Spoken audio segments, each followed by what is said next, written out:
Iran Israel युद्ध की आग में अब अमेरिका के कूदने की आशंका तेज हो गई है। ट्रंप की चालें फिर रहस्य से भरी हैं। व्हाइट हाउस का बयान कहता है अगला फैसला 2 हफ्ते बाद होगा।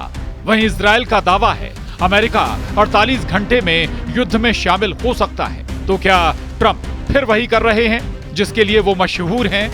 डिप्लोमेटिक ड्रामा, दुनिया को सस्पेंस में रखना। ट्रंप की नई तारीख से दुनिया में खलबली। ईरान को 2 हफ्तों की मोहलत। इजराइल का दावा अगले 38 घंटे बेहद अहम। डोनाल्ड ट्रंप, एक ऐसा नाम जो फैसलों से ज्यादा सस्पेंस के लिए जाना जाता है। ईरान पर हमले की सुगबुगाहट के बीच ट्रंप का बयान आता है। व्हाइट हाउस की प्रेस सेक्रेटरी ने जब ये बयान पढ़ा तो लगा जैसे कोई थ्रिलर फिल्म का क्लाइमैक्स टल गया। इधर इजराइल का दावा और ज्यादा चौंकाने वाला है। अमेरिका अगले 24 घंटे में जंग में कूद सकता है। तो सवाल ये है, क्या ये ट्रंप की रणनीति है? दुनिया को उबलते युद्ध की कगार पर लाकर खुद को फिर डील मेकर साबित करने की कोशिश। वैसे भी ट्रंप ये कह चुके हैं कि वो क्या करने वाले हैं कोई नहीं जानता। जो फैसला लेंगे वो 1 सेकंड पहले लेंगे। इजरायली अधिकारी की माने तो ट्रंप जल्द कोई बड़ा फैसला ले सकते हैं। अगले 48 घंटे अहम माने जा रहे हैं और इजरायल को अब भी उम्मीद है कि अमेरिका उनके साथ खड़ा होगा। लेकिन सबसे दिलचस्प लाइन वही थी, हम दबाव नहीं बना रहे, फैसला व्हाइट हाउस को करना है। ये लाइन दिखाती है कि ट्रंप इस बार भी बैलेंसिंग गेम खेल रहे हैं। एक तरफ कूटनीति का झंडा, दूसरी तरफ सैन्य कार्रवाई की तलवार। दुनिया फिर इंतजार कर रही है कि ट्रंप अब किस तरफ मुड़ते हैं। ट्रंप हमेशा से अपनी अनप्रेडिक्टेबिलिटी के लिए जाने जाते हैं। अफगानिस्तान हो या नॉर्थ कोरिया, उन्होंने हर संकट को एक पब्लिक थिएटर बना दिया। अब ईरान को लेकर भी वही स्क्रिप्ट दोहराई जा रही है। दुनिया के सामने एक असमंजस, क्या हमला होगा, कब होगा और क्या अमेरिका इजराइल के साथ खुले तौर पर युद्ध में कूदेगा? ट्रंप ये अच्छी तरह जानते हैं कि हर नजरिया, हर कैमरा अब उन्हीं की तरफ है और शायद यही वो पल है जिसका वो इंतजार करते हैं, जब पूरी दुनिया उनकी एक लाइन की तरफ देखती है। क्या ये डिप्लोमेसी है या पावर प्ले? ये सवाल जितना ईरान के लिए भारी है उतना ही अमेरिका की छवि के लिए भी अहम, क्योंकि ट्रंप के हर फैसले में एक कहानी छिपी होती है और फिलहाल दुनिया उसी कहानी का अगला पन्ना पढ़ने का इंतजार कर रही है। दुनिया ये मानकर चल रही है कि ईरान के साथ युद्ध में ट्रंप नेतन्याहू को अकेला नहीं छोड़ेंगे।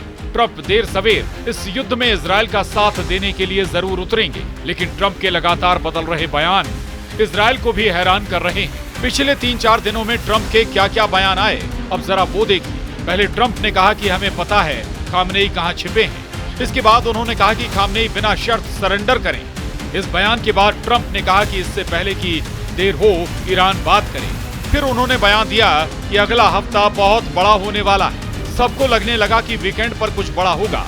लेकिन इसके बाद ट्रंप ने कहा कि कोई नहीं जानता कि मैं क्या करने वाला हूं। ट्रंप ने कहा कि मैं हमला करूंगा भी और नहीं भी। मतलब फिर कंफ्यूजन। ट्रंप ने यह भी बयान दिया कि मुझे फैसला लेने में 1 सेकंड लगेगा और अब अमेरिका की ओर से यह कहा गया कि ट्रंप जो हैं वो ईरान पर 2 हफ्ते में फैसला करेंगे। ईरान इजराइल युद्ध के बीच कतर में मौजूद अमेरिकी बेस में दर्जनों सैन्य विमान गायब हो गए हैं। रिपोर्ट्स के मुताबिक कतर के अल उदीद अमेरिकी एयरबेस से दर्जनों अमेरिकी सैन्य विमान अचानक गायब हो गए।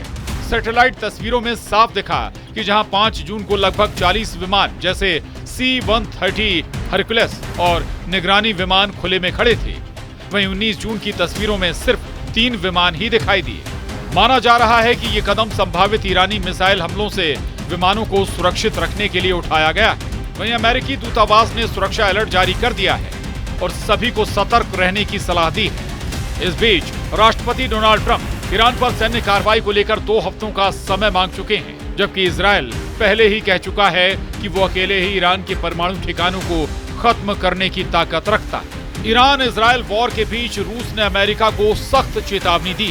क्रेमलिन ने साफ कहा है कि ईरान में शासन परिवर्तन की बात करना भी खतरनाक है। रूस के मुताबिक खामनेई की हत्या को लेकर जो अटकलें लगाई जा रही हैं वो बेहद गंभीर हैं और अगर किसी देश ने इस दिशा में कोई कदम उठाया तो वो अंजाम नहीं झेल पाएगा। क्रेमलिन ने कहा कि ईरान में सत्ता परिवर्तन कतई मंजूर नहीं है और अगर सुप्रीम लीडर आयतुल्लाह खामनेई की हत्या होती है तो ये पेंडोरा बॉक्स खोल देगा। रूस के प्रेस सचिव दिमित्री पेस्कोव ने कहा कि अगर ऐसा हुआ तो ये न सिर्फ क्षेत्र बल्कि पूरी दुनिया के लिए बेहद खतरनाक होगा। रूस ने कहा कि अगर ईरान में टेक्निकल न्यूक्लियर हथियारों का इस्तेमाल किया गया तो उसका अंजाम दुनिया के लिए तबाही होगा। ईरान और इजरायल के बीच का युद्ध अब दुनिया के कई मुल्कों के बीच टेंशन बढ़ाने लगा। खेमेबाजी शुरू होने लगी। सुपर पावर अमेरिका तो पहले से ही इजरायल के साथ खड़ा है, लेकिन अब दूसरी ओर मोर्चेबंदी शुरू होने लगी है। ईरान पर रूस का बयान आया तो जेलेंस्की भी कूद पड़े। जेलेंस्की ने बयान दिया कि ईरान इजरायल के युद्ध में पुतिन जो हैं वो ईरान का बचाव कर रहे हैं, इसलिए जरूरी है कि रूस पर प्रतिबंधों का और दबाव बनाया जाए। उधर पुतिन और चीनी राष्ट्रपति शी जिनपिंग के बीच फोन पर ईरान इजरायल युद्ध को लेकर बातचीत हुई। ये बातचीत इसलिए भी अहम है क्योंकि रूस और चीन के संबंध ईरान से बहुत गहरे रहे हैं। ईरान और इजरायल युद्ध के बीच अमेरिका को टेंशन कोरियाई प्रायद्वीप में भी बढ़ी हुई है। अभी कुछ रोज पहले दक्षिण कोरिया ने अमेरिका और जापान के साथ मिलकर हवाई ड्रिल की थी और इस ड्रिल के अगले ही दिन उत्तर कोरिया के तानाशाह किम जोंग उन ने ट्रंप की टेंशन बढ़ा दी। ईरान और इजरायल युद्ध के बीच किम जोंग उन ने 10 से ज्यादा मिसाइलों की ड्रिल की। जिस जगह किम ने अपने रॉकेट दागे वहां से कुछ दूरी पर दक्षिण कोरिया की सीमा शुरू होती है और दक्षिण कोरिया में अमेरिका का अच्छा खासा मिलिट्री बेस मौजूद है। Bureau report, news 18।